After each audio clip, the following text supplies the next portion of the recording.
solar freaking roadways. What are they? They're solar freaking roadways. What do they want from me? Well, they're solar freaking roadways. Excuse me, young man. Am I being led to believe that this thing is some sort of thing? Yes, it's Solar roadways. People think that they're the future of our energy, but they have too many flaws, so they're not. Take a look at this short video and see how they endorse this idea. They do show the positives, however they hide the major negatives to this idea of solar roadways.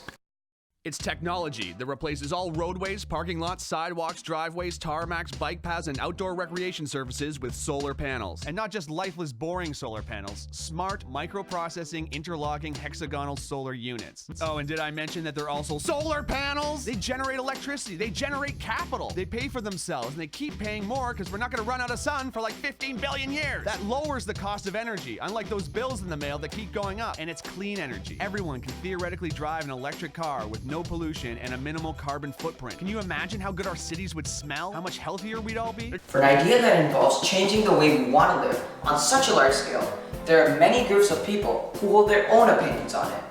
There are three major groups: environmentalists, such as David Suzuki; corporates, such as the founders of Solar Roadways, Scott and Julie Brusaw; and everyday citizens, such as Malik and ourselves. Environmentalists have one consensus view on this, that it should happen. They firmly believe that since solar energy is a renewable source of energy, we should implement it in our lives, and that solar roadways are a great way to do so. However, they look at it only from an environmental point of view. But we can't afford that. We can't just jeopardize our economic and social sustainability in order to gain environmental sustainability. So, they have to look at it from an unbiased point of view. Corporates, however, have a different point of view. They think otherwise.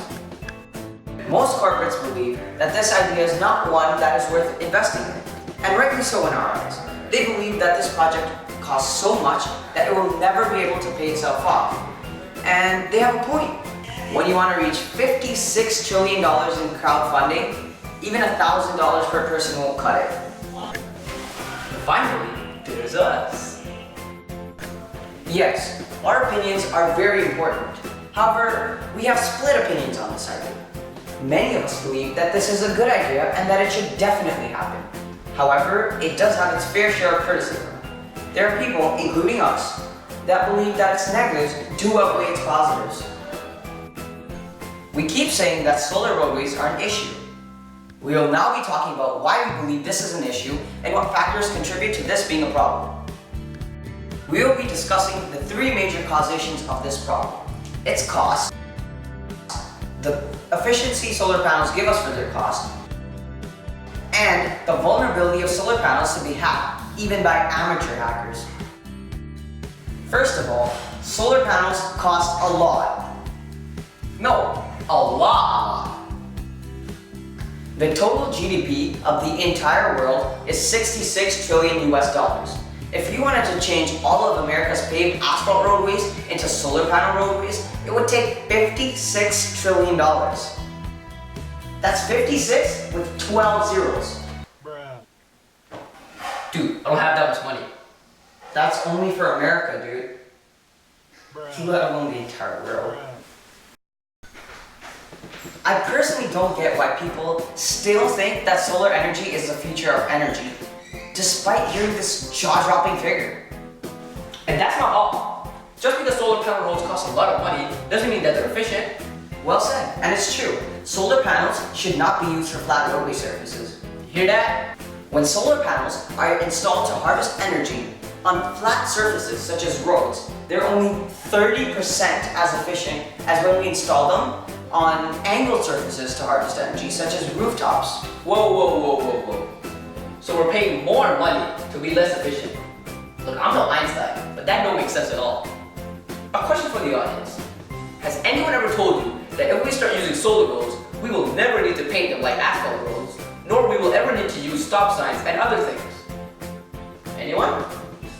Wow, so quite a few of you are being fooled. When experts say that we won't need to be using these things, they mean that they can just program the solar panel roads to show text and color. And this is a huge problem. If we can program it, hackers can hack it as well. This is a big security threat. Ethical hackers are not a problem, but the ones with the bad intentions are.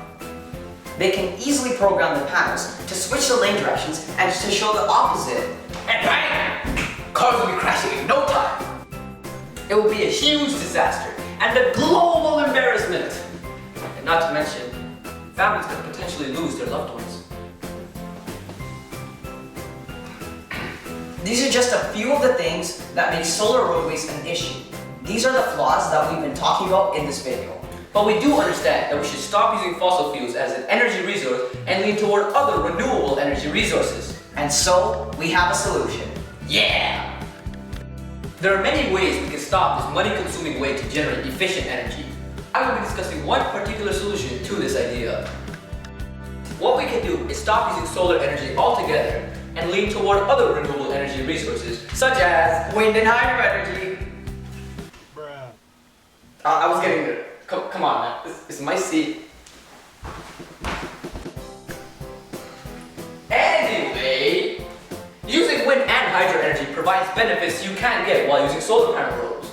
They cost less to build, they cost less to maintain, and they are much more reliable.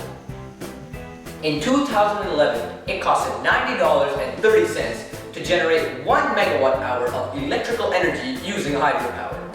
On the other hand, it costed $144.30 to generate the same amount of energy in the same year using solar power. This clearly shows that hydro energy is more cost effective than solar energy. Another reason why this solution is more sustainable is that wind and hydro energy are both more reliable than solar energy. The sun comes out every day. However, sometimes the sun is hidden behind the clouds, and you can't harness its full potential energy. Furthermore, the sun is not present during the nighttime as well. On the other hand, we have a constant supply of water. Oh, I'm sorry.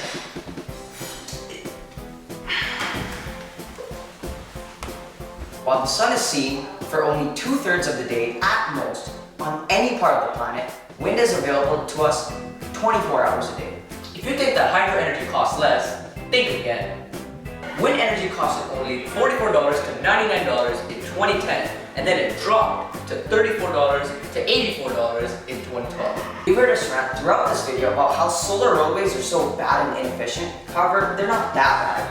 It's not the idea we have a problem with, it is partially its implementation into reality and its flaws. We really do believe that in the future, solar panel technology will develop and progress to become more cheap and efficient, and we believe that will compensate for its flaws today.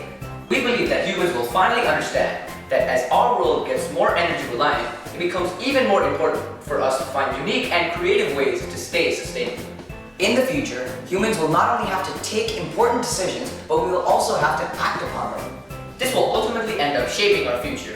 It could be the difference between the human race going extinct due to greed and ignorance, Or the human race colonizing another world and living there in a sustainable fashion. We would like to thank you for your undivided attention. We hope you enjoyed our video. Thanks for watching.